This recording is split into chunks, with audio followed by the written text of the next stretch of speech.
Merci d'être resté pour Allo Docteur. Brûlure, crampe d'estomac, ballonnement. La digestion s'annonce parfois difficile. L'occasion de rectifier ses habitudes alimentaires, souvent à l'origine de ces désagréments. C'est ce que nous allons voir aujourd'hui dans Allo Docteur. Mais avant, le professeur Thévenet va vous donner un petit cours d'anatomie. Oh, je vais être aidé par le docteur Simès.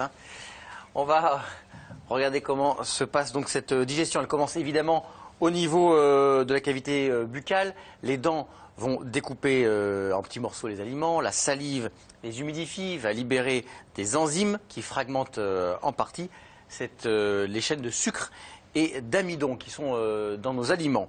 Cette double action va former une masse visqueuse qui va être plus facile à déglutir. Et ça nous conduit donc à l'estomac. À l'estomac dans lequel il va y avoir une sécrétion d'acide chlorhydrique qui va déjà transformer, broyer ces aliments, le transformer en bol alimentaire qui va ensuite traverser le pylore. Il va arriver ce bol alimentaire dans le duodénum et vous voyez en vert la vésicule biliaire qui va sécréter la bile et également le pancréas qui va donner un suc pancréatique. Tous ces éléments vont permettre de fragmenter le bol, de digérer les protéines, les lipides, les glucides. Et tout ça va ensuite passer dans le reste du tube digestif. À noter que le pancréas sécrète aussi quelque chose qui va neutraliser l'acidité de l'estomac. Et puis une fois que ça passe dans les villosités intestinales, les petits replis, ça va être absorbé par le sang. Après 8 heures de digestion, tout ce qui n'a pas été absorbé poursuit sa progression dans le côlon ici. À ce niveau, les glandes vont réabsorber l'eau et des milliers de bactéries entrent en action pour se nourrir des déchets et produire des gaz, bien sûr, mais aussi des vitamines comme les vitamines B et K qui vont être réabsorbées par l'organisme. Alors vous l'avez compris, à chaque segment de notre appareil digestif joue un rôle primordial et une mauvaise digestion peut se traduire à tous les niveaux du parcours. Pour en parler, deux spécialistes sont avec nous. Le docteur Patrick Atienza, bonjour. Bonjour. Vous êtes chef du service de proctologie médico-interventionnelle au groupe hospitalier Diaconesse Croix-Saint-Simon, c'est à Paris. Et nous accueillons également Angélique Houlbert, bonjour. Bonjour. Vous êtes diététicienne nutritionniste et vous faites notamment des bilans nutrition au sein de la caisse primaire d'assurance maladie de la Sarthe. Et vous avez un livre qui sort prochainement qui s'appelle « La meilleure façon de manger ». Première question, pourquoi dit-on que manger cru complique la digestion ? Alors, si vous voulez, dans les problèmes de digestion, c'est des problèmes toujours multifactoriels. C'est-à-dire que manger cru, c'est vrai que manger cuit, ça peut donner des soucis au niveau moteur, digestif, ça peut donner des soucis au niveau de l'absorption. Et je pense que certains aliments, comme des fibres, par exemple, peuvent être, chez certaines personnes, assez délétères sur le plan des ballonnements, sur le plan de l'inconfort digestif. Est-ce que, pour avoir une vue plus générale de la digestion des Français, est-ce que les Français se plaignent de plus en plus de leur digestion ou Alors, pas ? Il y a des études qui sont de mieux en mieux faites. 5% des Français ont ce qu'on appelle un syndrome de l'intestin irritable. Ce qui fait quand même 20% des consultations des gastro-entérologues de ville. Donc c'est quelque chose de très important. Qui se traduit par une gêne, des douleurs, des ballonnements? Alors il y a des critères maintenant très stricts, c'est les critères de Rome 3, où donc les gens ont des douleurs abdominales avec généralement un soulagement par la défécation, et puis des troubles qui sont soit des modifications du transit en quantité ou en qualité.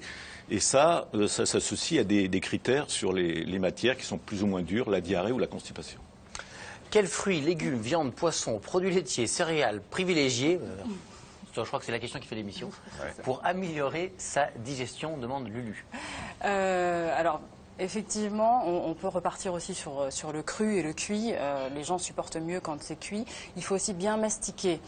Parce que là, les fruits, les légumes, les viandes, les poissons, si c'est insuffisamment mastiqué, comme vous avez bien expliqué tout à l'heure, ça va continuer de fermenter. Et c'est ça qui peut poser problème, qui peut poser voilà, des gaz et des ballonnements. Les produits laitiers, ce qui est en cause, c'est plus souvent le lactose. Donc le lactose, c'est un petit sucre. Et quand on a toute une tolérance qui est différente au lactose, donc on a un peu moins de problèmes avec les fromages parce que voilà, au niveau du lactose, on en a moins que dans un verre de lait, par exemple. Donc le matin, on évite de prendre un grand verre de lait au réveil si on souffre de troubles digestifs, plutôt de ballonnement. Là, on parle vraiment de ballonnement. Et dans les céréales, alors peut-être qu'on en reparlera après parce que effectivement, toutes ne sont pas supportées de la même manière. On a des céréales qui contiennent du gluten, d'autres qui n'en contiennent pas. Donc, c'est quoi les pires ? Le pire, pour moi, c'est le blé. Et notre blé commun. En fait, notre blé courant, ordinaire, parce que il y a 15 000 ans, c'était le petit épeautre, exactement. Et on s'aperçoit qu'il y a 2 fois moins de gluten dans le petit épeautre que dans notre blé classique. Voilà. Vous êtes du genre à dire que le gluten, c'est pas bon pour la santé? Non, alors je ne vais pas jusque-là. Par contre, on a, comme je disais pour le lactose tout à l'heure, des gens qui sont assez sensibles. Et donc, sans parler vraiment des intolérances au gluten, on a des gens qui sont très sensibles. Et donc, on évite d'en rajouter et d'avoir une pleine assiette de pâtes le soir. Quand on est intolérant. Oui, quand on est intolérant. Qu'en pensez-vous? Parce que ça aussi, alors il y a la mode du sans gluten qui est complètement délirante aujourd'hui, où on est intolérant un peu au gluten et puis où on ne l'est pas et à ce moment-là on peut en manger. Mais est-ce que ça a des conséquences sur la digestion au gluten? C'est-à-dire que vous avez une maladie complètement identifiée qui s'appelle la maladie cœliaque. Donc ça, c'est une maladie auto-immune qui a d'ailleurs des manifestations digestives et des manifestations extra-digestives, particulier cutané ou thyroïdienne. Très sérieuse. Ouais. Très sérieuse. Et là, évidemment, le régime de gluten est impératif. Alors après, c'est vrai que depuis quelques années, on s'est aperçu qu'il y a des gens qui étaient améliorés, parce que les gens font une sélection de leurs aliments, est améliorés en réduisant le gluten, en particulier le seigle, le blé et l'orge, de leur alimentation. Il y a quelques travaux qui montrent qu'effectivement, il peut y avoir entre le gluten et la muqueuse, la barrière digestive, une petite irritation, une petite inflammation qui augmente la perméabilité cellulaire et qui permet donc une petite irritation qui pourrait expliquer que les gens ont une certaine intolérance. Donc ça veut dire que concrètement, si on a des petits problèmes digestifs, on parle des gens aujourd'hui qui ont des problèmes de digestion, on peut essayer de réduire la quantité de gluten pour voir si on se sent mieux. Voilà. Si ce n'est pas le cas, c'est que le gluten n'a rien à voir là-dedans. On se donne 2 mois, je crois que tout le monde est à peu près d'accord, on se donne 2 mois. Si au bout de 2 mois, il n'y a aucune amélioration ou les troubles récidivent, à ce moment-là, il faut reprendre le gluten. Pas la peine de s'embêter à prendre du sans gluten. Tout à fait. Pourquoi les enfants ont-ils souvent mal au ventre? Le mal de ventre est-il forcément d'ordre digestif? Quand faut-il s'inquiéter? C'est vrai que quand on est gosse, on a souvent mal au ventre, plus que quand on est adulte. Oui, mais c'est parce qu'on n'a pas envie de manger ce qu'on vous propose. Non, on a des crampes d'estomac, on a des... Enfin, je sais pas, oui, mais je ne suis pas pédiatre, je fais un peu de pédiatrie, mais je sais que tous les enfants ont tendance un petit peu à s'exprimer par le ventre. Je crois, on me disait, quand un gamin a mal au ventre, et c'est à l'ORL que je parle, il faut toujours regarder les oreilles pour voir si c'est pas une otite. Bon. Donc effectivement, les enfants ont une capacité à s'exprimer avec des troubles, et puis ensuite, il y a les maladies d'intolérance au lactose, ou des maladies plus pédiatriques, si je puis dire. Le basilic est-il efficace contre les troubles digestifs? Quelles sont les vertus santé de ces feuilles? Ça commence à être la saison.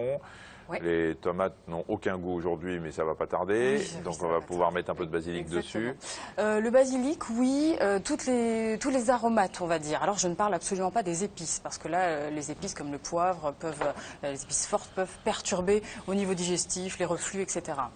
Là, le basilic, je rentrerais même d'autres épices comme le curcuma, par exemple, même la cannelle. On sait très bien que ça agit beaucoup sur tous les troubles digestifs et au contraire, il faut en ajouter. En plus, on a beaucoup d'antioxydants dans tous les aromates. On sait que les antioxydants vont aussi protéger, alors là, vraiment en cas de reflux aussi, vont protéger cette barrière. On a également, sont très alcalins, tous les légumes, tous les fruits et donc tous les aromates sont aussi très alcalins. Donc on va neutraliser un petit peu parfois l'acidité qui remonte.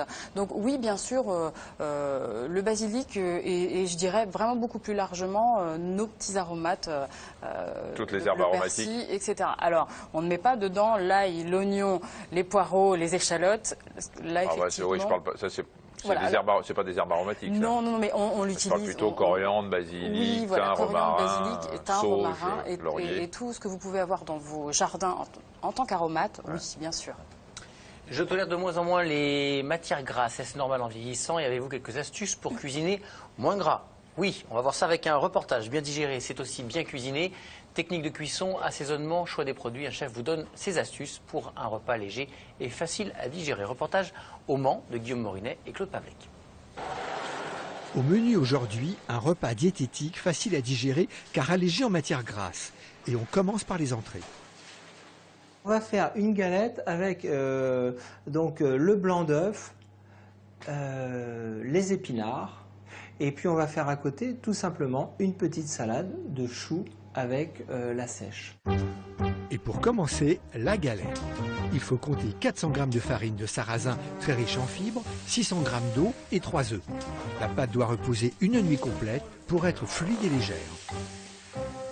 Voilà. Hop, et là, qu'est-ce que je fais? Tout de suite, on met le blanc d'œuf en premier. Et alors, ce blanc d'œuf, c'est ce qui va nous permettre, en l'occurrence, de limiter l'apport de matière grasse, qui va rajouter du moelleux. Car sans beurre, la galette serait sèche. Le blanc d'œuf permet de s'en passer. On rajoute compoté d'aillé. Alors ça, c'est de l'ail en tige. Les petits épinards qui sont juste passés à la vapeur. On se dépêche. Attention, c'est la course maintenant. Schlac. À chaud, on va la rouler. Voilà. Comme ça. OK? Et après, on va trancher des petites tranches. Et pour accompagner cette galette, une salade de choux pointue, finement coupée et assaisonnée d'une préparation sans matière grasse. Assaisonnement. Jus de mandarin. Mandarin, on est dans des petits agrumes. On passe tout à la centrifugeuse. Voilà ce qu'on a. On a l'écorce, on a la peau, le jus. Voilà. On va utiliser le fameux yuzu. Un autre agrume exotique au goût très particulier qui vient du Japon. On va faire simple. Évidemment, c'est gros, mais on râpe. On en met beaucoup. Alors, pourquoi on va mettre ces agrumes? Eh bien, évidemment, parce qu'ils apportent un goût qui est très puissant. Et du coup, quand vous allez manger, la matière grasse, on va l'oublier un petit peu. La sèche préalablement cuite au court bouillon est finement découpée et mélangée au chou. Le chef ajoute une pointe de fraîcheur avec une petite mise en bouche composée de mesclun, de cerfeuil et de radis. Il ne reste plus qu'à assaisonner. Pour le plat principal, Jean-Franck nous propose un blanc de poulet à la chlorophylle, accompagné de petits légumes. Pour faire cette préparation, il faut centrifuger du cresson et du cerfeuil. Le jus qu'on va verser dans la casserole qu'on va mettre tout doucement sur le chaud, mais tout doucement. C'est-à-dire qu'au bout d'un moment, la température va monter et va dissocier en fin de compte l'eau de la matière sèche. Et on va retirer cette fameuse chlorophylle. Comme les agrumes dans la sauce de l'entrée, cette pâte végétale est très forte en goût. Elle permettra de compenser le manque de matière grasse dans la préparation. Pendant ce temps, le filet de poulet cuit à la plancha et les petits légumes à la vapeur. Donc là, on va faire notre sauce chlorophylle. Dans le blender, Jean-Franck mélange la pâte de chlorophylle avec du bouillon de poulet dégraissé. Et on y va. Bon, pendant que ça tourne, maintenant, on n'a plus qu'à dresser. Sur le filet de poulet tranché, le chef installe les petits légumes. Les carottes, les pommes de terre nouvelles, les petites fanes, les navets, les choux raves. Voilà, tout ça c'est bien fondant, bien lié. Et puis on va rajouter notre jus. Hop, c'est parti. Et avant de déguster, une dernière touche, du poivre de Madagascar au goût fruité. Et ça c'est important, parce que mine de rien, ça va nous permettre de gommer encore le besoin de beurre ou de matière grasse. Et la grande surprise, ce sont les saveurs étonnantes de ces plats sans matière grasse qui en plus seront faciles à digérer. Notre journaliste a goûté et il a dit que c'était absolument excellent. La question c'était, est-ce que c'est normal de moins bien tolérer les matières grasses en vieillissant? Le problème des matières grasses, on a fait des tests. Quand on perfuse des lipides, on s'aperçoit que ça diminue un peu le seuil de sensibilité, donc ça aurait tendance à accroître les syndromes un peu désagréables au niveau du tube digestif. Mais il faut quand même ne pas carencer son alimentation et garder quand même des lipides, bien sûr, parce que c'est quand même très utile. Il y a des gens qui vivent sans vésicule biliaire parce qu'on leur a retiré, il y avait des calculs dedans. Comment ils digèrent? C'est-à-dire qu'il y a quand même un flux de sel biliaire qui continue à passer en continu. Alors, parce on rappelle juste que c'est le foie qui sécrète la bile, tout à fait, qui est stockée dans la vésicule pour être chassée, comme on l'a vu tout à l'heure. Mais même si on enlève le réservoir, la sécrétion continue, mais de façon permanente, quoi. C'est ça. Mais on s'est aperçu d'ailleurs que dans certains syndromes d'intestin irritable, il y avait une perturbation des acides biliaires. Donc la prescription d'un chélateur, c'est quelque chose qui fixe ces acides biliaires, a tendance à améliorer les symptômes. C'est une question de Marie, voilà. Quand on n'a plus de vésicule, comment améliorer sa digestion? Le radis noir ou l'artichaut en ampoule sont-ils déconseillés? ça je ne sais pas si le radis noir est déconseillé, mais la cholestéramine est quelque chose donc un chélateur est quelque chose qui marche, qui fonctionne un petit peu. Et donc il faut savoir que l'organisme s'adapte, c'est-à-dire que les gens à qui on enlève la vésicule, généralement ont une diarrhée, une tendance diarrhéique pendant 6 mois, généralement tout rentre dans l'ordre. Le cola est-il vraiment à digérer, demande Mathilde. Alors tous les sodas, ils sont gazeux, hein, donc forcément ça va appuyer. Ah si et alors Le soda est gazeux. Ah oui, mais oui Michel. Incroyable. Non mais, ça non mais là on parle du cola, c'est fou hein, ce qu'on apprend dans cette émission en fait. Hein.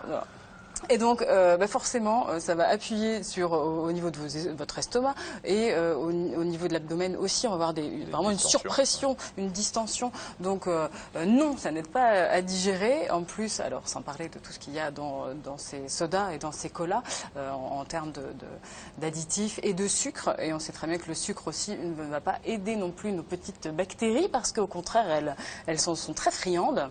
Donc non, hein, non, bien sûr, il faut... moi, je déconseille fortement. Est-il bon pour la digestion de boire des eaux minérales contenant du bicarbonate de soude? Allez-y. Oui, souvent celles qui sont riches en bicarbonate de sodium, c'est celles qui sont gazeuses. Donc on en revient à nos sodas gazeux. On flatule, on flatule, là. Bah oui. Parce qu'en même temps, c'est comme ça que les fabricants d'eau minérale se posent. Alors, mais tout marketingment parlant. Votre problème digestif, tout dépend d'où il provient. Si ça provient d'un problème de l'estomac, parce qu'effectivement, vous avez des reflux, là, ça peut tamponner, neutraliser l'acidité, et là, vous allez vous sentir un petit peu mieux, ça c'est sûr.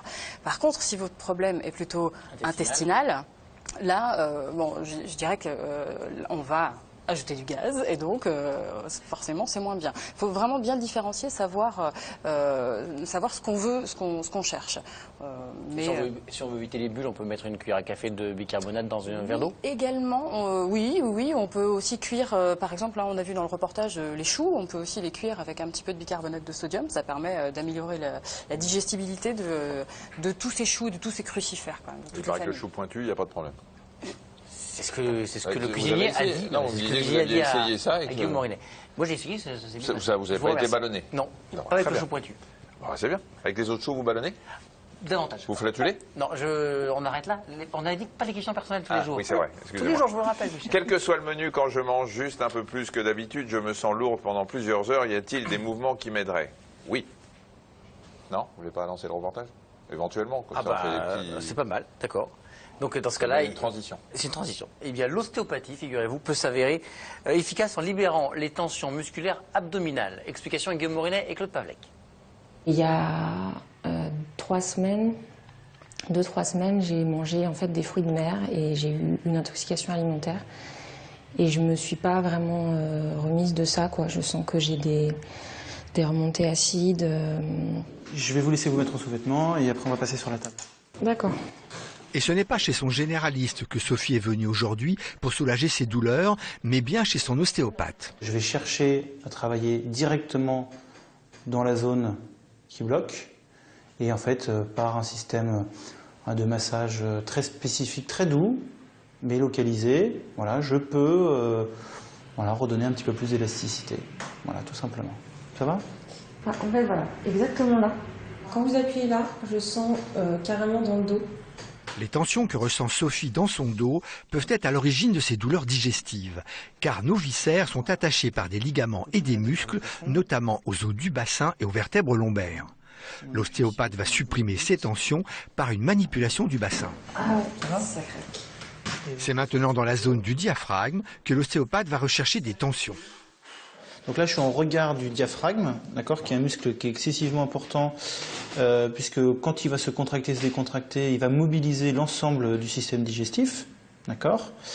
Donc je dois m'assurer que les côtes sur lesquelles il s'insère, avec lesquelles il travaille, sont suffisamment mobiles. Donc là, ici, je vois qu'il y a des côtes qui sont bloquées. Je vais tout de suite aller vérifier si je ne peux pas les libérer d'emblée. Je vous laisse soulever la tête.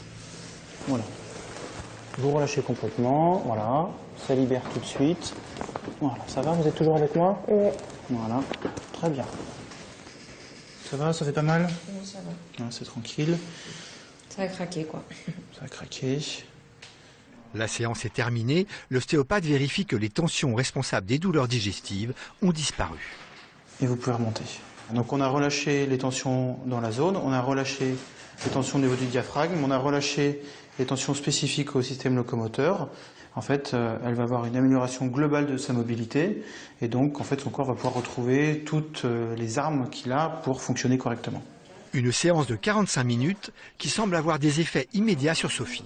J'ai eu un peu mal quand il a trouvé les zones qui étaient un peu, pas libérées, comme il l'expliquait, mais du coup là je me sens beaucoup plus flexible en fait, plus légère. Si les problèmes digestifs de Sophie persistent, l'ostéopathe lui a conseillé de consulter un médecin généraliste. Docteur Atienza, vous disiez que, en regardant le reportage, qu'il n'y a évidemment pas que l'alimentation qui peut poser des troubles digestifs. Il y a plein d'autres causes. Tout à fait. Il y a en particulier toute la flore bactérienne du côlon et de l'intestin. Il y a les troubles moteurs. Et puis il y a aussi... C'est-à-dire le système digestif qui se contracte mal, par exemple.